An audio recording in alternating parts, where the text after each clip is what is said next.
মাঝে, মাঝে আমার সেলাই করার ঝোঁক ওঠে। তখন আমি ভাবি যে আমি হয়তো যেকোনো ডিজাইনের জামা সেলাই করে ফেলতে পারবো। সেই জন্যই আমার বন্ধু ওর মেয়েদের জন্য ২ টো জামা বানাতো। তো আমি আগ বাড়িয়ে বলে ফেলেছিলাম যে, "আমাকে দিও, আমিই বানিয়ে দেবো।" ভাবছিলাম যে নিজে বানালেও আমার একটা এক্সপেরিয়েন্সও হবে, সেজন্যই নিয়েছিলাম। কিন্তু সেলাই করতে গিয়ে বুঝলাম যে না, এটা এত সহজ কাজ নয়। তারপরও আমি হাল ছাড়িনি। আমি চেষ্টা করে গেছি বানানোর জন্য, মানে বানিয়েওছি। তো এইদিকে বানাচ্ছি একটা ফুল, বো একটা বানিয়েছি। বো দুটো যে আমার কি পছন্দ হয়েছে জানি না এই সেলাইগুলো কতদিন পর্যন্ত থাকবে। কারণ আমি সেলাই করলে আমার কোনো কিছুরই মানে আমি নিজের সেলাইয়ের উপর নিজে ভরসা করতে পারি না।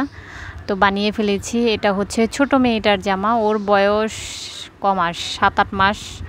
মানে ১ বছর হয়নি। তো ওর এই জামাটা আর কাপড় যা আছে ডিজাইন সব আমার বন্ধু পছন্দ করে দিয়েছিল। আমি শুধু সেলাই করেছি। জানি যে সেলাই খুব একটা ভালো হয়নি। তারপর আমি চেষ্টা করেছি। কেমন হয়েছে অবশ্যই কমেন্ট করে জানাতে ভুলবেন না। আর ওদেরকে লাস্টে একটু পরিয়েও দেখেছিলাম। কিন্তু ওরা তো